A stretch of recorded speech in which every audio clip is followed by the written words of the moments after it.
श्रीगुरुभ्यो नमः। अस्मत्परमगुरुभ्यो नमः। अस्मत्सर्वगुरुभ्यो नमः। मातृभ्यो नमः। पितृभ्यो नमः। मातापितृभ्यो नमः।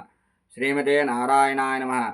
श्रीमते विश्वक्सेनाय नमः। श्रीमते रामानुजाय नमः। श्रीमते हयग्रीवाय नमः।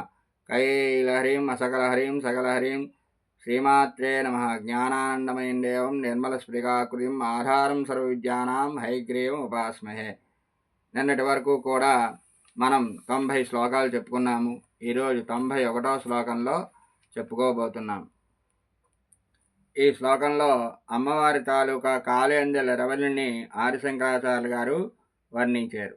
పదన్యాస క్రీడా పరిచయమివారబ్ధు మనసః స్ఖలంతస్థే కేలం భవన కలహంసా న జహతి అతస్తేషాం శిక్షాం సుభగమణిమంజీరరణిత ఛలాదాజక్షాణాం చరణకమలం చారుచరితే.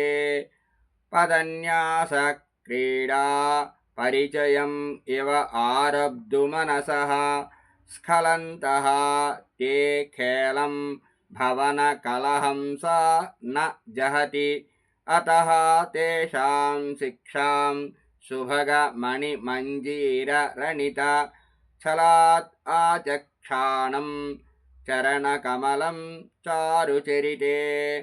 హే చారుచరితే, సుందరమైన చరిత్రలు కలదానా, సుందరమైన నడవడి నడకలు కలదానా, పాదములను న్యాస ఉంచుటలో, అడుగులు వేయుటలో, నడకలో, క్రీడా వినోదమైన ఆటయందు, పరిచయం అభ్యాసము చేయుటను, ఆరబ్ధు మనసః ఇవ సంపాదించవలనన్న కోరికలు కల మనస్సులు కలవియో అన్నట్లు, భవన కలహంస నీ భవనమందలి పెంపుడు కలహంసలు, స్ఖలంతః జారుచున్న నడక కలవై, తే ఖేలం నీ యొక్క క్రీడను, విలాసమును వయ్యారమును నీ విలాస గమనాన్ని, న జహతి విడువకున్నవి, నీ వెంటనే వస్తాయి కానీ వదిలిపెట్టవు.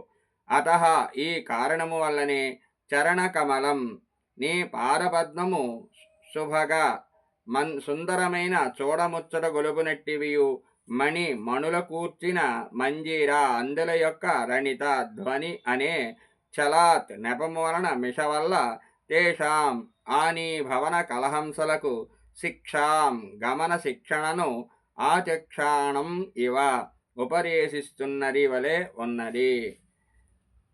సుందరమైన చరిత్రలు నడకలు కలదానా, నీ భవనములోని పెంపుడు కలహంసలు నీ నడకను చూచి తాము కూడా నీ వలనే వయ్యారంగా అడుగు వేయడము అనే ఆటను నేర్చుకోవాలని కోరుతూ ఉంటాయి. కానీ అవి నీ నడకను సరిగా అనుకరించలేక అటో ఇటో అడుగులు వేస్తూ తొట్టుపాటు పడుతూ ఉంటాయి. అయినా ఆ కలహంసలు నీ విలాసగమనాన్ని విడిచిపెట్టడం లేదు. అది చూసి ఆ హంసలకు చక్కని నడకను నేర్పాలని భావించని నీ పాదపద్మాలు నీకు శ్రమ కలిగించకుండానే ఆ కలహంసలకు వయ్యారపు నడకలో శిక్షణను ఇస్తున్నాయి. నీవు నడిచేటప్పుడు నీ పాదాలకు ఉన్న అందమైన మణులతో కూడిన అందెల మ్రోతలే ఆ హంసలకు నడకను నేర్పే సంకేత ధ్వనులుగా ఉన్నాయి అని ఈ శ్లోకంలో శంకరాచార్యులు గారు మనకి భావం చెప్పడం అనేది జరిగింది. స్వస్తి ప్రజాభ్య పరిపాలయంతాం న్యాయేన మార్గేణ మహీం మహీషాః గోబ్రాహ్మణేభ్యః శుభమస్తు నిత్యం లోకాః సమస్తాః సుఖినో భవంతు. స్వస్తి. అలాగే ఈ శ్లోకంలో ఏంటంటే మరింకో విశేషము, గజే హంసగామిని అనే క్రింది శ్లోకంలో చెప్పడం అనేది జరిగింది. గజేంద్రగమనా తన్వే కోకిలాలాప సంయుత నిటంబే గుర్విణీయోస్య సాస్మృత హంసగామిని.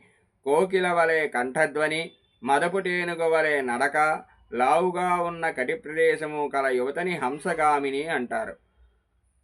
శ్రీదేవి హంసగామిని అని భావించారు కూడా ఆదిశంకరాచార్యులు గారు. స్వస్తి.